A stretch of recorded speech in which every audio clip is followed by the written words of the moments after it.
In solo leveling, after the national-level hunter Thomas Andre arrived in order to face against the Monarch of Fangs, the top-ranked hunter in Germany, Leonard nervously called out for his name as the hunters in the background shouted in relief and excitement saying that the Goliath was here.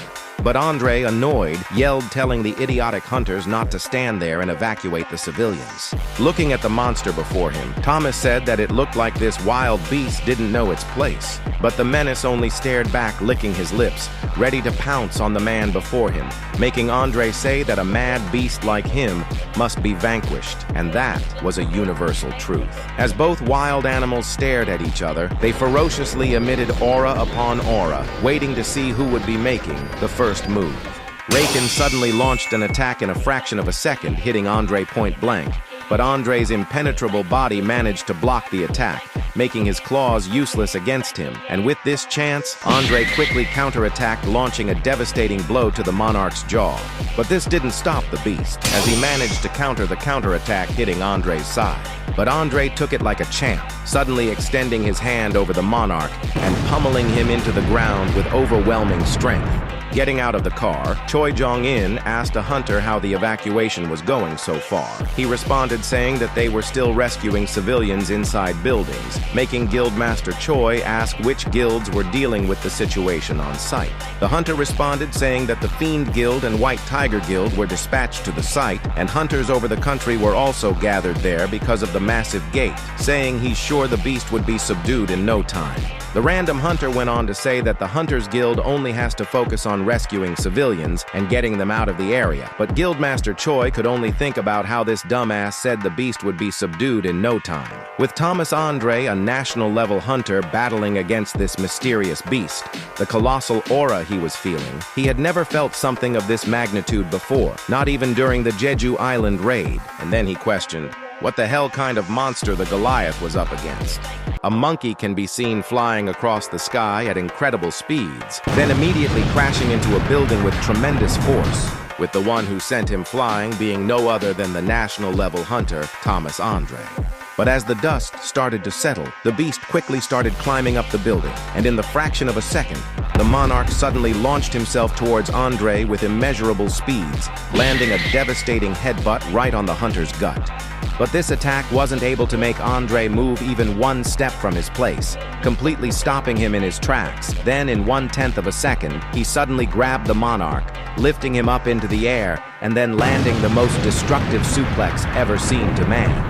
But just as he was thinking that he had won, the Monarch suddenly landed an immeasurably powerful kick right to his face, sending him flying. The Monarch then gave out an extensive grin because of how good that last hit must have felt. And as Thomas Andre managed to land on his feet, it looked like he didn't like that one bit, activating his exclusive skill, Reinforcement. The White Tiger Guild finally arrived on the battlefield, with Guildmaster Jinwoo saying that it looked like this was where the action was, telling his entire guild to get ready. That is until a sudden explosion landed right in front of them, shocking the Guildmaster and the rest of the guild to no end, making them question if that was the magic beast that was reported to have appeared. He then nervously looked to the other side, seeing a man clad in golden armor, saying that he must be the world-renowned Goliath, Thomas Andre. Seeing his enormous display of power, the random MFs in the background couldn't help but cheer for the Goliath, but Andre, seeing these dumbasses just standing there, quickly told them to take cover. The Beast King, ready to get his get back, smiled in excitement, making Baek Yoonho think that that was definitely no ordinary beast and should transform right away. But mid-thought, the Monarch was already up in his face like EDP looking at a delicious cupcake. Yoonho couldn't even look the Beast King in his eyes. The difference in power couldn't be more clearer. It was just like animal instinct, the desperate struggle to not be perceived as prey. But the Fang Monarch quickly passed the wuss without even acknowledging his existence. Rakan then activated his power of telekinesis, lifting multiple vehicles into the air, then suddenly launching them into Andre's direction at immeasurable speeds. Thomas was able to swat away a couple of the first vehicles to come at him, but after the fourth car stuck to him like a magnet, he was suddenly drowning in a sea of vehicles that came after. That is until Andre activated his ruler's authority, pulling the Monarch towards him. And as he was being pulled, the Goliath suddenly launched the vehicles that were on him, and ground slammed the absolute shit out of the Beast King with overwhelming strength. Oh, but he wasn't done there, as he extended his hand backwards, serving the Monarch serious consecutive punches with all his might and every fiber of his being. But even as he kept punching him without letting up, something felt wrong, making Thomas Andre question what was this uneasiness washing over him as he can feel victory slipping away through his fingers. And as Andre was about to deliver his final blow, the Beast King grew tired of this shit, blocking the Goliath's punch mid-attack, stopping him then and there. The Beast then said that he was surprised that a mere puppet of a fragment could wield such strength, but now he's had enough of his petty tricks.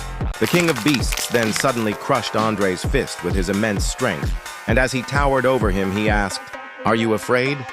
Then, as he was slashing his armor to pieces, he asked him once again if he felt fear, and if he had lost any hope of coming out of here alive. Baek Yoonho and the rest of the White Tiger Guild could only stare at the sight before them in fear, hearing and watching as their savior was getting completely and absolutely destroyed. But then, as he was beating him senseless, Rakan noticed something strange, extending his arm towards Thomas Andre's shadow, saying that there was a little rat hiding in there. He then pulled the shadow ant by its throat and asked it what it was doing hiding in the shadows, then crushing it with ease, killing it on the spot, saying it was a nuisance, telling it to go away. He then suddenly grabbed Andre by the throat, saying they should pick up back where they left off. And since he seemed confident in his strength, they should make this final struggle a battle of strength. But Andre's helmet suddenly shattered, surprising the Monarch. And in the fraction of a second, the Goliath went behind his back, putting the Monarch in a complete chokehold, and asked him what the hell he kept yapping about. And as the Beast King tried to exert more strength in order to free himself, Thomas did so as well, holding on to him with all his might. But unexpectedly, Rakan's neck suddenly snapped, quickly turning around to Andre's direction, grabbing his entire face. The Monarch then swung the hunter upside down like a rag doll with minimal difficulty and slammed him into the ground with immeasurable strength. He then looked at him straight in the eye and apologized, saying that he was starting to feel a little hungry. But an attack suddenly came out of nowhere, slapping him in the face, sending him backwards. And at the other end of the attack being no other than the strongest hunter in Germany, Leonard Neerman, telling the beast that he wouldn't let him have his way. Seeing the monster oozing a deadly, menacing aura, Leonard was absolutely terrified, thinking that even just standing in front of it was sending shivers down his spine. The terribly injured Andre then told Leonard to run away, since he would die if he didn't. But he responded saying that he knew that, but he wouldn't run since he was still a hunter as well. And as he was ready to block the incoming beast, he thought to himself that he had no regrets. Even if this was really his final hour, he would still choose the same fate 100 times over. He would rather choose an honorable death over a cowardly survival. But since an absolute monster of a beast stood before him, his resolve started to waver, making him repeat to himself that he had really made the right choice. But being completely overwhelmed by the Monarch, he questioned if he had made the wrong choice instead. That is, until a monster suddenly flew beside him in a fraction of a second, chomping on the Monarch himself, flying him away. The monster being no other than the Shadow Dragon, Kaizel. But Rakan suddenly slashed the dragon's face with his claws, making it let go as it disintegrated into nothingness. The Monarch then grinned, seeing as the attack barely managed to put a scratch on him. But out of the embers of the destroyed dragon, the one and only Shadow Monarch and Riz King Sung Drip Woo appeared, drop-kicking the absolute shit out of the King of the Beasts, slamming his entire being into the ground, creating an immense shockwave. Drippy Woo then landed next to Leonard Neerman, confusing him. He then asked him to take Thomas Andre somewhere safe because this battle was just about to get real. And as the beast tried standing up from the rubble, he was surprised, saying it was actually true, that a human carried the scent of the Shadow MF. A human, no less. Leonard and the rest of the hunters then retreated to the back of the line, telling Drippy Woo not to worry about them. But Drippy Woo looked dead serious in front of him, saying that he had an intense thirst for blood, and on top of that, he wasn't alone. The Beast Monarch then looked behind him, asking how he was able to generate a supreme being's power to this extent with a human body. The Frost Monarch, materializing in the field, responded saying that the architect must have found a way, since it had been a while since the Shadow Monarch made a deal with him. The Plague Monarch then came from behind, saying that if that was the case, could she eat the human's corpse? Materializing into the battleground, saying that she's always wanted to know what another monarch tasted like. Currently, it was a 1 versus 3 against the other monarchs. The successor of the Shadow Monarch himself sung Jinwoo, Silid the King of Snowfolk, the Monarch of Frost, Rakan the King of Beasts, Monarch of Fangs, and Queresha the Queen of Insects, the Monarch of Plagues. A standoff between these supreme beings ensued, and as they powered up to their maximum, their combined strength sent a beam into the sky, shaking the entire foundation of the world. "Come forth," Jinwoo commanded, extending his entire shadow across the battlefield. Shadow Commander Igris then rushed out of the shadow, going straight for the Frost Monarch, as the elite knight Iron followed suit. At the other end, Jima and Tank went straight for the Beast Monarch in order to jump him, with the shadows going for the Plague Monarch, being none other than Baru and Greed. Rakan then smiled, asking if this was really the new Shadow Army. The Frost Monarch then quickly inhaled cold energy, freezing every single shadow in front of him with a massive cascade of ice. Jinwoo then looked dead serious, suddenly blocking the attack with both his daggers.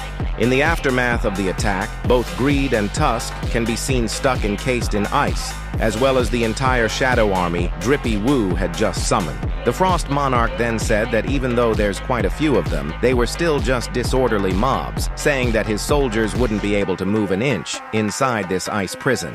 The batty Monarch of Plagues tapped the ice, asking the Frost Monarch if he had to freeze her children as well when they were just about to reunite.